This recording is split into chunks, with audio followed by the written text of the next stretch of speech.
Écoutez au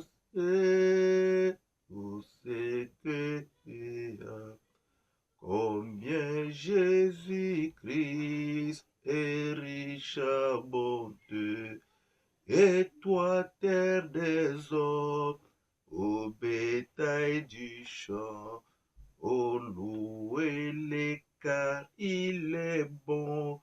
Combien, combien il est bon, combien il est bon, combien il est bon, mon Seigneur, mon Dieu. Combien il est bon, oh, alléluia. Oui, je les louerai toujours.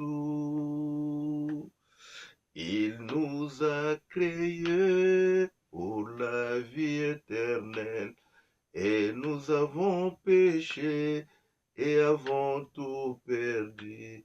Mais par sa bonté, il s'est décida de nous ramener à la vie. Combien, combien il est bon, combien il est bon, combien il est bon, mon Seigneur, mon Dieu. Combien il est bon, alléluia. Oui, je les louerai toujours. Et comme un agneau, il vient ici-bas, il versa son sang pour nous racheter. Depuis ces jours-là, nous pouvons crier, ô mort, où est ton aiguillon? Combien, combien il est bon, combien il est bon, combien il est bon, mon Seigneur, mon Dieu. Combien il est bon, oh, alléluia. Oui, je le louerai toujours. Et comme une poule entoure ses poussets, Jésus nous entoure et prend soin de nous. D'où viendra l'orage, il sera calmé. Ne craignez rien car il a combien, combien il est bon, combien il est bon, combien il est bon, mon Seigneur, mon Dieu.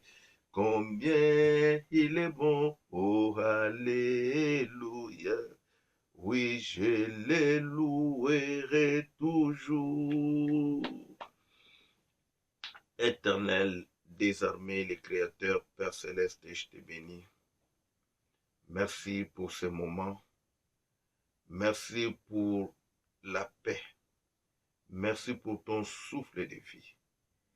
Père, je recommande ce temps que tu viens de nous accorder pour parler de ta part. Bénis mon frère, bénis ma sœur, afin que ton nom soit loué par le nom puissant de Jésus-Christ. Gloire à l'agneau. Gloire à Jésus. Mes frères et sœurs dans le Seigneur, soyez bénis au nom de notre Seigneur et Sauveur Jésus-Christ. Comme je vous dis à tout moment que ce moment que le Seigneur nous accorde pour parler encore de sa part. Moi, votre frère, Nzemampe Ewang, Israël de l'éternité, le sceau du cœur, la marque de Jésus, les réserves de Dieu. Je suis venu ce matin pour vous parler de la part de notre Seigneur et Sauveur Jésus-Christ. Le thème, je l'ai intitulé « Sauvé par sa grâce ». Et nous allons lire dans le livre de Ruth, le chapitre 1, le verset 12 à 20. Je lis au nom de Jésus-Christ. Retournez mes filles, allez, je suis trop vieille pour me remarier, et quand je dirai j'ai de l'espérance qu'en cette nuit même je serai avec un mari et que j'enfanterai des fils. Attendrez-vous pour cela qu'ils eussent grandeur? Refuserez-vous pour cela de vous marier? Non, mes filles, car à cause de vous, je suis dans une grande affliction de ce que la main de l'Éternel s'est étendue contre moi. Et elles élevèrent la voix et pleurèrent encore. Orpa baisa sa belle-mère, mais Ruth s'attacha à elle. Naomi dit à Ruth, voici ta belle-sœur est retournée vers son peuple et vers ce Dieu. Retourne comme ta belle-sœur. Ruth répondit, ne me presse pas de te laisser, de retourner loin de toi. Où tu iras, j'irai. Où tu demeureras, je demeurerai. Ton peuple sera mon peuple, ton Dieu sera mon Dieu. Où tu mourras, je mourrai. J'y serai enterré. Que l'Éternel me traite dans toute sa rigueur. Si autre chose que la mort vient à me séparer de toi. Naomi, la voyant, décidée, et elle allait avec elle. Cessa ces instances, elles firent ensemble le voyage jusqu'à leur arrivée à Bethléem. Et lorsqu'elles eurent dans Bethléem, la ville fut émue à cause d'elle, et les femmes disaient, et c'est là Naomi. Elle leur dit, ne m'appelez pas Naomi, appelle-moi Mara, car le Tout-Puissant m'a rempli d'amertume. Amen. Mes bien-aimés, nous allons partager avec vous, sauvés par la grâce. Ici, la Bible nous parle de Naomi. Naomi avait quitté son pays. Naomi, son mari, Elimelech, et ses deux fils, Machlon et Clijon. Ils sont partis dans le pays de Moab. Pourquoi ils sont partis là-bas? Puisqu'il y avait la chasseresse en Israël. Et quand ils ont vu qu'il y a la chasseresse, ils sont partis dans le pays de Moab. Vivre là-bas, mais malheureusement, là-bas, Naomi avait perdu son mari, Elimelech, et ses deux fils. Mais les deux fils de Naomi se sont mariés là-bas. Ils avaient des femmes. Il y a un qui avait, sa femme s'appelait Orpa, et l'autre, sa femme c'est Ruth. C'est ce récit que nous venons de lire, où Naomi, quand il a vu qu'elle a perdu son mari et ses deux fils, et quand elle a entendu que Dieu a visité les peuples, donc son peuple, à Bethléem, par le pain, Naomi s'est décidée de rentrer dans son pays. Quand ils sont arrivés au niveau de la frontière, ces deux belles filles, Orpa et Ruth, d'abord avaient l'intention d'aller avec Naomi. C'est là où Naomi a dit à ces deux belles filles que même si je puisse avoir un mari aujourd'hui, même si je puisse avoir un fils aujourd'hui, est-ce que vous allez attendre pour se marier avec mon fils?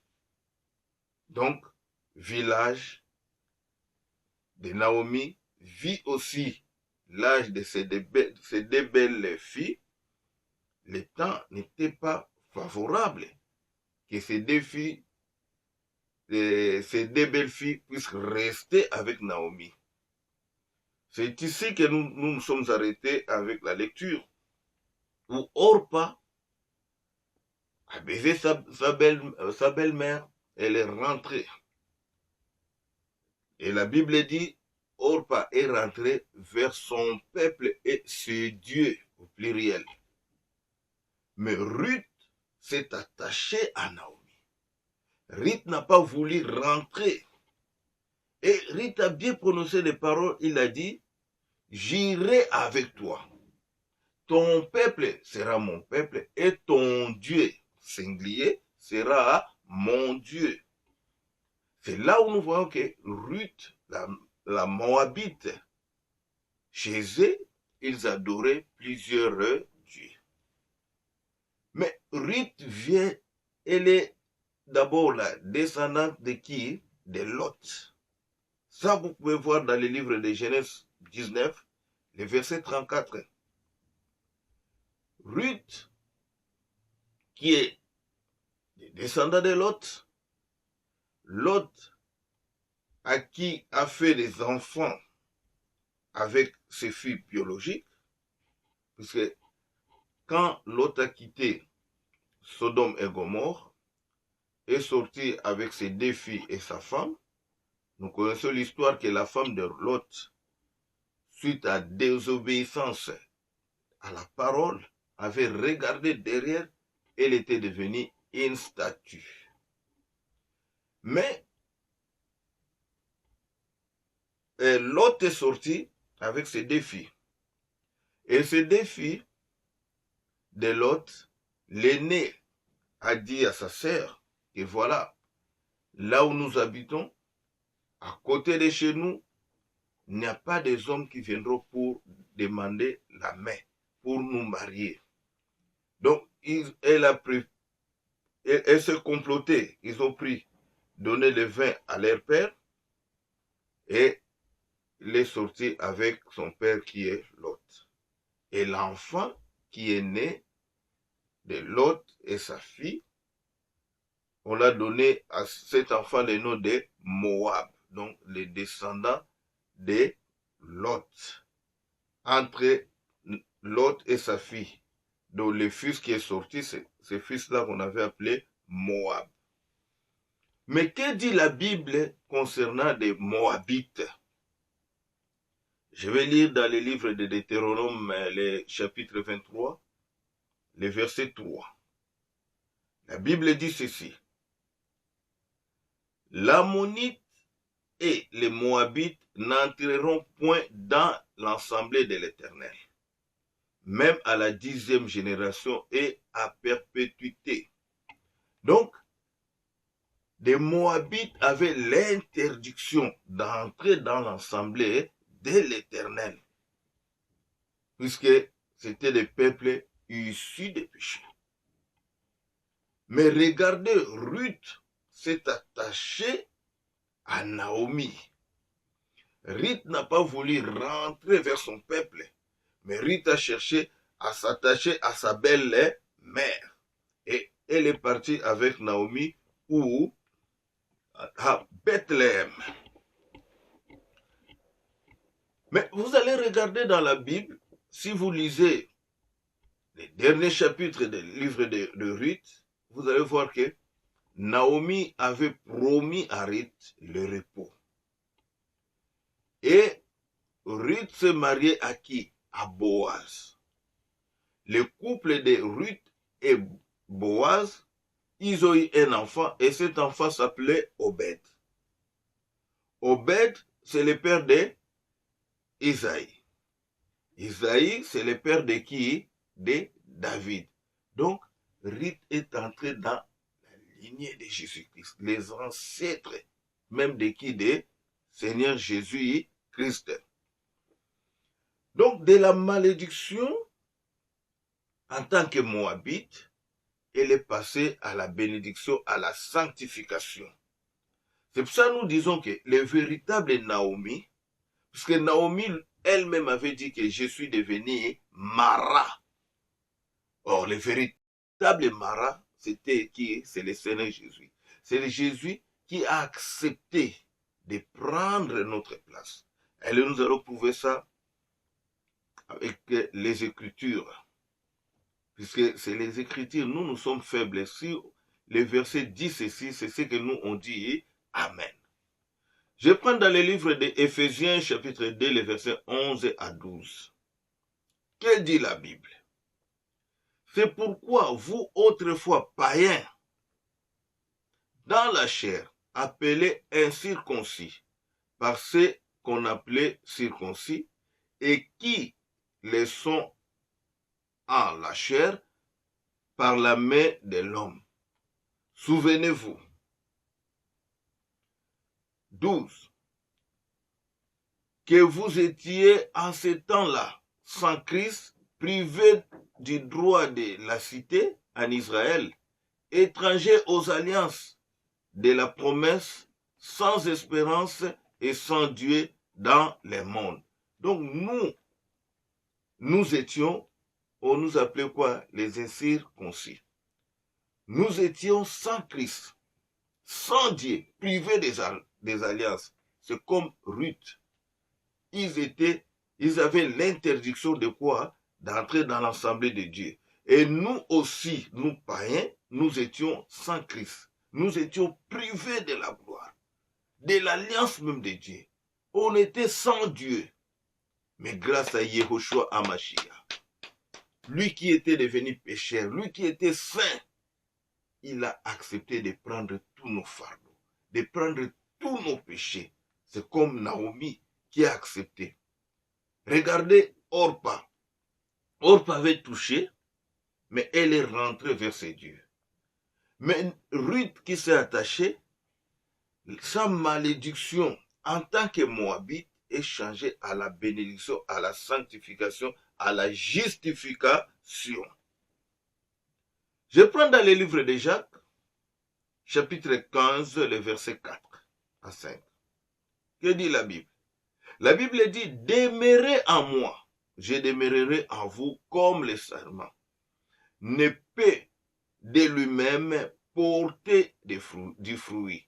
S'il demeure attaché au sceptre, ainsi vous ne le pouvez non plus si vous demeurez en moi. 5. Je suis le sceptre, vous êtes le serment. Celui qui demeure en moi, en qui je demeure, porte beaucoup de fruits, car sans moi, vous ne pouvez rien faire. Donc le Seigneur dit de demeurer en lui. Ce n'est pas que vous venez vers le Seigneur et vous retournez.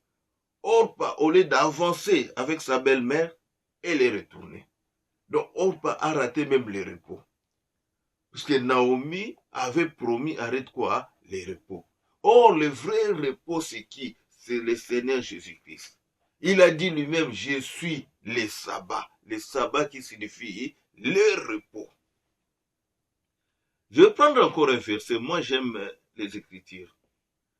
Luc chapitre 9, le verset 62.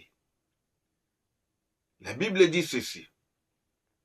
Jésus lui répondit, quiconque met la main à la charrue et regarde en arrière n'est pas propre au royaume de Dieu. Orpa avait mis la main à la charrue. Mais elle a regardé en arrière. Elle est rentrée vers ce Dieu et vers son peuple. Qui met la main à la charrue et regarde en arrière n'est pas digne de moi. Oh, n'est pas digne de moi qui met la main. Il y a d'autres chrétiens qui viennent au Seigneur. Mais à cause des petites choses, ils commencent à penser à son passé. Dire que non, oui, quand je faisais encore la prostitution, je vivais mieux. Depuis que je suis venu au Seigneur, les choses ne marchent pas. Oui, quand je volais, je vivais mieux. Non, mon frère. Il faut tenir, il faut demeurer. Il faut faire comme Ruth. Attache-toi au véritable Naomi qui est Jésus. Vous savez, Pierre avait demandé, Seigneur, nous avons quitté nos maisons, nos enfants, nos femmes, et nous sommes derrière toi. Qu'est-ce que nous allons gagner? Le Seigneur avait dit, pour ce siècle, vous aurez. Mais ce qui est nécessaire, vous aurez plus quoi? La vie éternelle. Ces choses vont passer. Les chrétiens sont frappés par les matériels. Les chrétiens regardent que les choses qui frappent aux yeux. Ils voient que les choses de ce monde. La Bible nous dit même que ce monde passera. Tous ces immeubles vont partir. Mais où ira ton âme? Tu iras où vers la fin? Si tu es plongé dans la distraction de ce monde, ou même nous on prêche ici, on vous envoie la parole de Dieu, au lieu de vérifier les Écritures, de prier, de partager aussi à vos amis, vous allez voir que on envoie, les gens n'ont même pas liké, les gens n'ont même pas partagé, les gens veulent même pas s'abonner à ça. Mais si les gens qui discutent, qui font n'importe quoi sur TikTok, il y aura beaucoup de vues, de partages, on like, oui, c'est bon, il a parlé, il a bien insulté l'autre. Ça va t'amener où? Tu veux toujours rentrer dans ton pays, rentrer comme Orpa. Mais attache-toi à Naomi, attache-toi au Seigneur, qui met la main à la charrue et regarde derrière. N'est pas dire pour le royaume. Dites Amen. Je continue la parole. Et notre frère Paul a dit quelque chose dans le livre de 2 Corinthiens, chapitre 6, verset 12. Paul dit ceci, le verset 1 à 2, pardon. Or, travaillant à cette même œuvre, nous aussi, nous exhortons à ce que vous n'ayez pas reçu la grâce de Dieu en vain. Car il dit, au temps agréé, j'étais exaucé, et à un jour de salut, j'étais secouru. Voici, c'est maintenant le temps agréable. Voici, c'est maintenant le jour du salut. C'est maintenant le temps agréable. Paul dit, il ne faut pas fouler la grâce de Dieu. Mes frères et sœurs, la grâce est encore ici, chez nous les nations. C'est le moment d'en profiter. C'est le moment de saisir cette opportunité. Ne laissez pas, puisque après l'enlèvement de l'Église, mais qui sera enlevé? C'est seulement ceux qui ont reçu Jésus-Christ comme leur Seigneur et Sauveur. C'est seulement ceux qui marchent conformément à la parole de Dieu. C'est seulement ceux qui pratiquent la parole de Dieu seront quoi? Enlevés. Mais après l'enlèvement, c'est comme si Dieu va enlever son oreille. La grâce ne sera plus là. La grâce va retourner. Naomi a retourné. Le Seigneur de gloire a retourné. Vous voyez même les passages de Ruth et Naomi, ça montre même l'enlèvement de l'Église. Puisque Orpa qui est resté dans la distraction, dans le péché, vers ce Dieu, vers son peuple. Mais Ruth qui s'est attachée à Naomi, c'est même l'enlèvement. Puisque Naomi avait dit à Ruth quoi? De retirer le repos. Or au ciel, c'est notre repos. Nous irons là-bas pour nous reposer. C'est pour glorifier l'époux. Dites Amen. La gloire soit rendue à notre Dieu. Donc, la parole nous dit, c'est le temps favorable, le temps agréable pour toi et moi de s'attacher à Jésus. Sauvés par la grâce. Nous ne sommes pas sauvés puisqu'on a beaucoup de maisons. On n'est pas sauvé puisque tu as beaucoup d'argent. Non, nous sommes sauvés par la grâce. La grâce de qui? De Jésus. Pourquoi? Puisque Jésus a accepté la croix pour te sauver, toi et moi, pour avoir cette vie. Et la vie quoi? Éternelle. Dites Amen. Je prends de Romains chapitre 12, 6, les versets 1 à 2. Que dit la Bible dans le livre des Romains? Je lis au nom de Jésus. Romains 6, les versets 1 à 2. Que dirons-nous donc? Demeurions-nous dans les péchés, afin que la grâce abonde? Loin de là. Nous qui sommes morts au péché, comment vivrons-nous encore dans les péchés? Nous qui sommes morts dans les péchés, comment vivrons-nous encore dans les péchés? Le verset 3 dit, ignorez-vous que nous tous qui avons été baptisés en Jésus-Christ, c'est à sa mort et que nous avons été baptisés. 4. Nous avons donc été ensevelis avec lui par le baptême à sa mort, afin que comme Christ est ressuscité des morts par la gloire du Père, de même nous aussi, nous marchons en nouveauté de vie. Donc, quand Ruth a quitté son pays, elle a été acceptée d'entrer dans l'assemblée de Dieu. Cette interdiction des Moabites de ne pas entrer dans l'assemblée de Dieu a été abolie. À partir de quoi? De son attachement avec Naomi.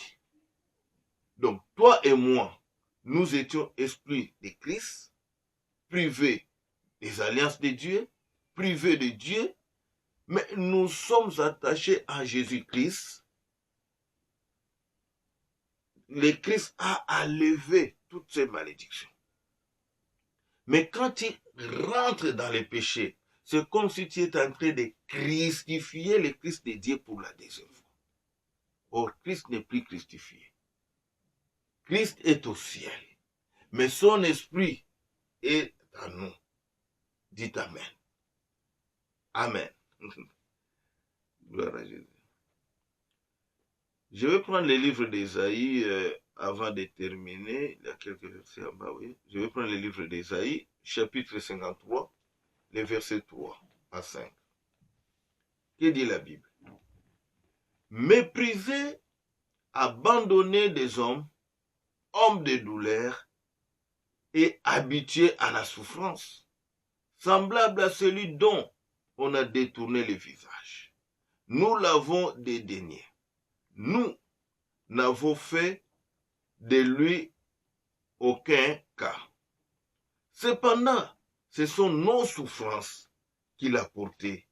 C'est nos douleurs qui s'est chargé et nous l'avons considéré comme puni, frappé de Dieu et humilié. C'est Christ qui a été frappé de Dieu pour nos péchés. Le verset 5 dit, mais il était blessé pour nos péchés, brisé pour nos iniquités. Le châtiment qui nous donne la paix est tombé sur lui. Et c'est par ces meurtrissures que nous nous sommes guéris. Donc, c'est par ces meurtrissures que nous nous sommes guéris. Vous allez remarquer que pour être sauvé, mon frère, sauvé par la grâce, il y a quelques conditions. Quelle est la condition? C'est de s'attacher à Jésus, comme Ruth a fait. Et si vous regardez même dans le livre de Genèse, chapitre 38, vous allez voir l'histoire de Tamar. Tamar, qui est sorti avec son beau-père, qui est Judas. Ça, vous pouvez lire vous-même à la maison. Mais la Bible dit, on voulait même brûler Tamar. Puisque, quand on a dit à Judas que Tamar est enceinte, Judas s'est enflammé. Fais-la sortir dehors, on va la brûler. Mais quand Tamar a présenté trois choses, Tamar a présenté les cachets, les cordons et les bâtons. Quand elle a présenté ces trois choses, Judas a dit,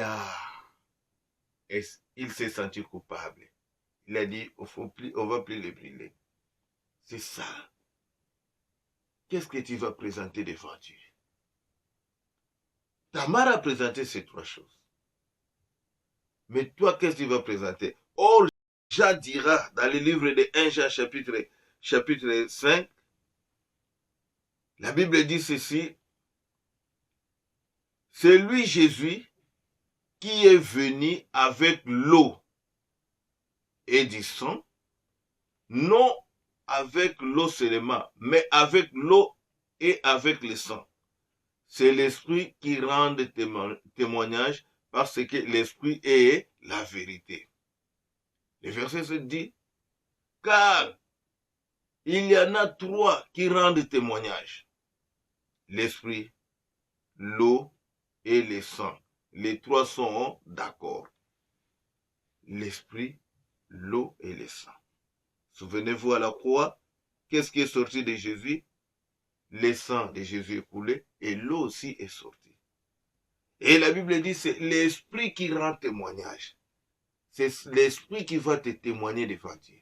Or, l'Esprit est venu après la mort. Parce que Jésus, quand il soufflait aux disciples, recevez. Mais la Bible nous dit, les jours de la Pentecôte, le Saint-Esprit est descendu. Or, la parole nous dit, la femme doit porter le nom de l'époux. L'époux, c'est qui? C'est Jésus. L'époux, notre époux qui est la parole. Nous sommes sauvés par la grâce. Être sauvé par la grâce, c'est d'accepter d'abord Jésus-Christ. C'est Jésus qui va te justifier. C'est à la croix là où l'eau et le sang de Jésus étaient coulés pour te sauver. Je prends le dernier verset. Actes des apôtres, le chapitre 4, le verset 12. Que dit la parole? Il y a des salut à aucun autre, car il y a sous les cieux aucun autre nom qui ait été donné parmi les hommes, par lesquels nous devions être sauvés. C'est le nom de qui? De Jésus-Christ. Nous sommes sauvés par la grâce. Être sauvé par la grâce, c'est accepter Jésus. Si tu acceptes Jésus, si tu t'attaches à Jésus, si tu demeures à Jésus, tu fais comme Ruth, ne fais pas comme Naomi. Ne retourne pas. Paul a dit, tout ce qu'il était pour lui auparavant comme gain, il a trouvé ça comme de la boue. Tout ce que Paul faisait, Paul qui connaissait la loi, Paul qui croyait que non, il était en train de défendre la loi de Moïse, poussé puisque lui, il était un grand pharisien à l'époque. Mais quand il a rencontré Jésus, il a tout abandonné. Il a commencé à suivre Jésus. Il a commencé à témoigner Jésus. Témoigne Jésus. Crois en Jésus-Christ. Reste attaché à Jésus. Tu seras sauvé. Comme dit dans le livre des Actes chapitre 16, il dit, crois au Seigneur Jésus, tu seras sauvé, toi et ta famille. Mes frères et sœurs, sauvés par la grâce. Nous sommes sauvés par la grâce, mais demeurons à Jésus. Que le Seigneur vous bénisse. Likez nos vidéos, partagez nos vidéos, priez pour nous et demandez aux gens de s'abonner. Comme je vous ai dit, j'ai pris beaucoup de jours puisque on travaille, on est au four et au moulin. Les temps favorables, si Dieu nous donne l'espace, on veut parler de sa part.